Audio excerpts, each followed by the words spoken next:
बिस्मिल्लाहिर्रहमानिर्रहीम। गुज़िश्ता दिनों मौलवी तारिक जमील साहब के बेटे का इंतकाल हुआ। उस पर जो मैंने वीडियो बनाई उसकी इब्तिदा में ही मैंने ये अर्ज़ किया था कि ये वक्त इस तरह की बातें करने का अगरचे नहीं है, लेकिन चूँकि अवामुन्नास के अंदर तशवीश है और एक इंतशार और इफ्तराक की कैफियत हैं, इस वजह से इस वीडियो को बनाया जा रहा है।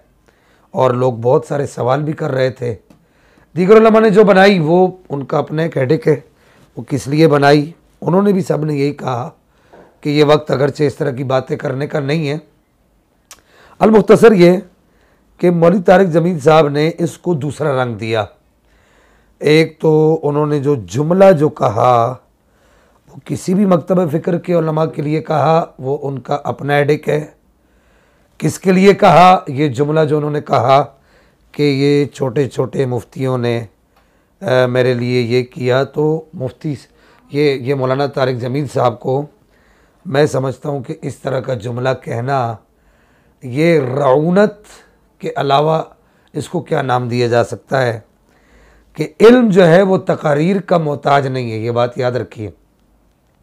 दूसरी बात कि बाज़ लोगों ने इसको ये रंग दिया कि ये तासुब है, मजहबी तासुब है, इस वजह से ये सारा कुछ किया जा रहा है। तो ये याद रखिए, अल्लाह जानता है कि इसमें तासुब वाली कोई बात नहीं थी। हुक्म शरा को वाज़े करना मकसूद था और ये कहना मकसूद था कि जिस तरीके से वो एक मुनाजरा के अंदर एक इस्तिलाह चलती है इल्म मुनाजरा के अंदर कि फ़रीक़ मुखालिफ के मुसल्लमा मुक़द्दमात पर गुफ्तगू करना, यानी ख़सम के जो वहाँ पर कहा जाता है कि ख़सम के मुसल्लम मुक़द्दमात को अपनी दलील के तौर पे पेश करना। हमने सिर्फ इसलिए कहा ये गुफ्तगू की कि चूँकि देवबंद के हाँ ये इस तरीके से वो इसको जायज़ नहीं समझते, हमारे यहाँ ये काम किया जाता है तो इसको वो नाजायज़ कहते हैं।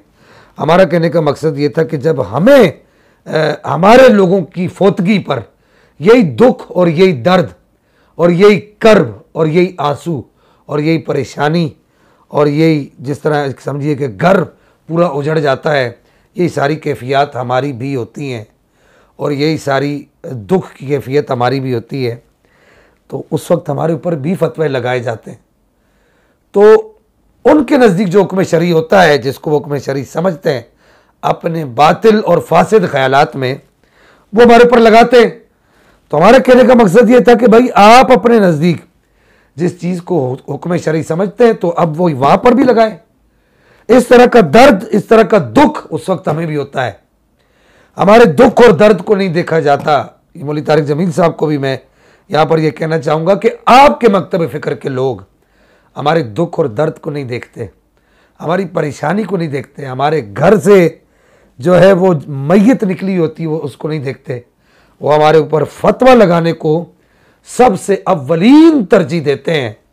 तो यही कहने का मकसद था कि जो लोग हम पर फतवा लगाते हैं तो आप खुदारा उन्हें ये समझाइए कि दीन इस्लाम इन चीज़ों को हराम नहीं कहता, आपने अपनी तरफ से इन चीज़ों को हराम करार दे दिया है। ये कोई तासुब की बात नहीं थी। ये कोई भी यूँ समझिए कि मजहबी या फ़िरका वारियत के फसादात वाली बात नहीं थी। ये हमारा एक दुख था, हमारा एक दर्द था जो हमने उनकी कुतुब से पेश किया, उनके हकीकुल उम्मत जिनको वो कहते हैं मौलवी अशरफ अली थानवी साहब की कुतुब से पेश किया, उनके बड़े बड़े उलमा दारुल उलूम देवबंद के उनकी कुतुब से पेश किया, फिर जामिया बनोरिया, जामिया उस्मानिया और दीगर जो इनके बड़े बड़े हक्कानिया जो दारुल उलूम है, फिर जामिया रशीद है, इन सब के जो फतावा है वो हमने पेश किए और हमने बताया कि उनके नज़दीक ये चीज़ जायज़ नहीं है। तो जब मौलाना तारिक जमील साहब ने मनाई तो फिर इन पर भी उस तरह का फतवा लगाए ना, क्यों नहीं लगता। अब मौलवी तारिक जमील साहब का फ़र्ज़ बनता है, आपका हक बनता है कि आप जब एहकाके हक और इब्ताल बातिल कर रहे, मैंने एक दिन पहले उनकी कल गालिबन उनकी एक वीडियो देखी, उसमें वो ये कह रहे थे कि मैंने अल्लाह का पैगाम अभी पहुंचाना है। मैं अंदर से मुर्दा लाश हूँ, जाहिर है जिसका जवान बेटा फोत होता है वो बज़ाहिर ज़िंदा होता है, लेकिन अंदर से वो मुर्दा लाश होता है। तो मैंने अल्लाह का पैगाम पहुँचाना, उन्होंने कहा जब तक मेरी ज़िंदगी है। तो मैं उनसे ये कहूँगा कि आपने जब अल्लाह का पैगाम पहुंचाना है तो अपने इन लोगों तक भी जब तक आप जिंदा हैं इन तक अल्लाह का पैगाम पहुंचाएं कि ये चीज़ें जायज़ नहीं है। तो आपने की तो इनको समझाइए, इनके नज़दीक जायज़ नहीं, इनको बताइए कि ये चीज़ें जायज़ हैं, आप इनको नाजायज़ किस तरीके से कहते हैं।